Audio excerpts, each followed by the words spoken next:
incrível como poucas pessoas estão percebendo isso. Sempre quando você abre um noticiário, tem uma notícia falando da China, inclusive atrelando a economia brasileira, por ser o maior parceiro comercial do país, com a economia chinesa, dando a entender que o Brasil deveria seguir os mesmos passos. Como alguma dessas matérias aqui, Brasil do futuro tem nome, China. O futuro do mundo passa pela China? Seria a China o país do futuro? Para analista, a nação será maior que os Estados Unidos em 2035. China quer criar e dominar a nova ordem mundial. China se prepara para assumir a liderança mundial. Mas o que poucas pessoas estão falando é do país que já passou a taxa de crescimento da China e que hoje tem a maior população do mundo. Sim, a gente está falando da Índia. Mas antes de começar o vídeo, eu quero falar para vocês que eu tô com uma missão. A missão de ir para São Paulo, ficar um mês lá no escritório do MBL, para aprender com o Renan, aprender com o Kim, com o Arthur, etc. Então eu tô deixando aí embaixo o link do meu Apoia-se, tá? Porque infelizmente precisa de dinheiro nesse mundo capitalista, né? Se puder apoiar lá, eu vou agradecer demais. Se não, pelo menos, né, deixa aquele like aí, se inscreve no canal, compartilha esse vídeo, tá? Faz aí, comenta aí o que você acha e diz inclusive aí o próximo tema que você acha que eu tenho que tratar aqui no vídeo. Antes de começar a falar de China em si, a gente precisa falar primeiro do que é crescimento econômico, né? A gente precisa aprender, entender o que é crescimento econômico, e aqui eu vou dar uma passada rápido com uma analogia que vai fazer com que vocês entendam exatamente o que é, caso vocês queiram entender de uma maneira muito mais didática e muito mais detalhada o que é crescimento econômico segundo a teoria econômica vigente, segundo a literatura econômica mainstream. Vai estar muito detalhado lá no texto que eu estou utilizando como base. Para ter acesso ao texto, você está ligado já o que você tem que fazer, né? Mas sobre crescimento econômico. Hoje, o maior proponente do crescimento econômico se chama o ganhador do Nobel de Economia, Robert Solow, tá? Que ganhou o Nobel de Economia justamente pelo seu trabalho sobre crescimento econômico. Só para deixar claro, todo esse vídeo aqui está sendo feito com base em literaturas muito sólidas, né? Quando a gente tratar de Índia, vai ser com base em 2 artigos do FMI e mais um livro que é de um economista muito importante da Índia, Vijay Joshi. Não sei como é que se fala isso. Vijay Joshi. E agora, sobre crescimento econômico, a gente está utilizando o livro aí de macroeconomia do Olivier Blanchard e também o livro Economic Growth do David Weil e o livro Modern Macroeconomics do Snowden e Vane, tá?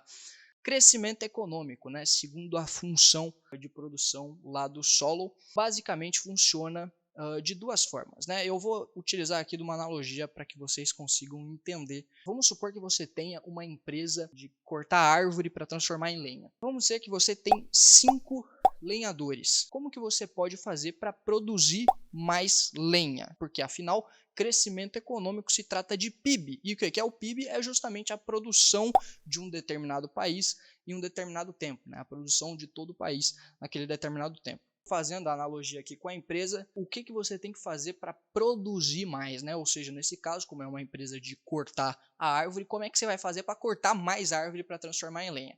Primeiro ponto, contratar mais trabalhadores, certo? Contratar mais trabalhadores. Então, vamos dizer, você tem 5 lenhadores, né? Você vai lá e contrata mais 5 trabalhadores, ou seja, você vai dobrar a sua produção. Então, aí está o primeiro ponto de crescimento econômico, é aumento de trabalhadores. Inclusive, o Brasil, no governo Lula, ele ganhou muito crescimento econômico justamente por causa do boom demográfico, né? Muita gente estava entrando na população economicamente ativa e isso favoreceu o crescimento econômico. A Índia está também nesse processo, a gente vai entrar nisso mais para frente. A China, obviamente, era o país mais populoso do mundo até pouco tempo atrás. Então, países grandes geralmente usufruem muito de um boom demográfico, né? Muita gente entrando na população economicamente ativa.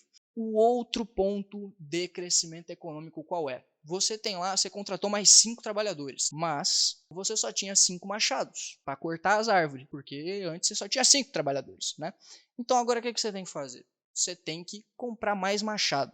E o que é o capital físico? É infraestrutura, é máquina, né, estrada, é ferrovia, porto, é todo o capital instalado, né, que vai gerar mais produção. ok? Isso é capital físico. Então, você comprou mais machado, você vai conseguir produzir mais porque você comprou mais machado. Então, você aumentou o seu acúmulo de capital, você acumulou mais capital físico, ok? Agora, tem uma questão. O capital físico, ele tem um limite do quanto você consegue crescer economicamente através de acúmulo de capital. E isso a gente chama de rendimentos decrescentes do capital. Por quê? Vamos dizer, você ali comprou, seus mais 5 machados. Então agora você tem um machado para cada trabalhador, porque você tinha 5 trabalhadores antes, 5 machados, contratou mais 5 trabalhadores, agora você tem 10 trabalhadores, comprou mais 5 machados, agora você tem 10 machados para 10 trabalhadores. Agora, o que acontece se você comprar mais um machado? Você vai ter 11 machados para 10 trabalhadores. Você vai aumentar sua produção? Não, não vai. Então, é isso que acontece no caso de um país também.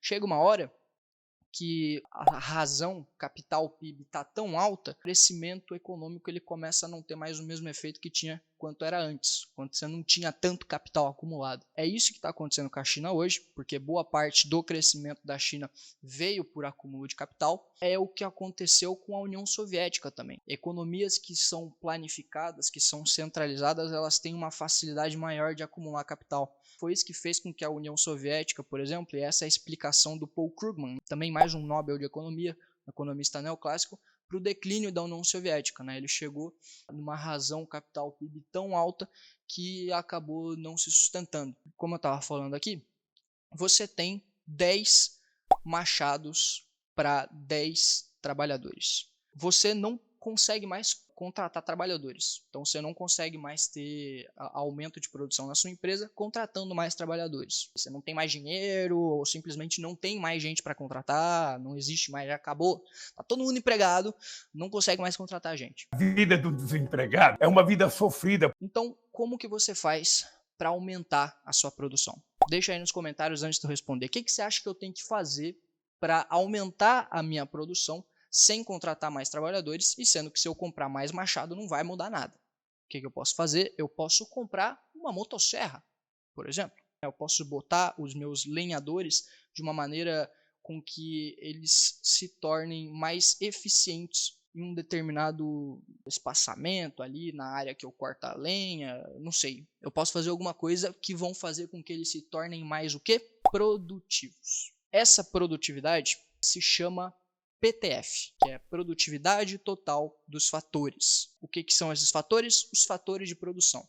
Os fatores de produção são trabalho e capital. Então, basicamente, a PTF, de uma maneira muito grosseira, se baseia e grava essa sigla, tá? PTF, produtividade total dos fatores. PTF, então, é o aumento, basicamente, de maneira bem grosseira, na eficiência de alocação de recursos e progresso tecnológico. Como eu disse, vou conseguir produzir muito mais, uma vez que ao invés de ter machados, eu troco os machados por motosserras. Então aí você vê um exemplo de progresso tecnológico. O progresso tecnológico vai levar a um aumento da produção. E aí agora a gente entendeu basicamente o que é crescimento econômico. Então crescimento econômico é composto basicamente por essas três coisas. Trabalho, quantidade de trabalhadores. Você aumenta a quantidade de gente trabalhando, você vai crescer economicamente. Capital, acúmulo de capital físico. E a gente pode falar também do acúmulo de capital humano, que é educação e saúde. Pessoas mais educadas vão conseguir produzir mais, etc. Mas aí vai complicar demais e a gente pode tratar de capital humano em outro vídeo. E PTF, que é basicamente produtividade, que se baseia basicamente em progresso tecnológico e alocação eficiente de recursos, ok? E aí agora a gente vai, de fato, para as fontes do crescimento da Índia.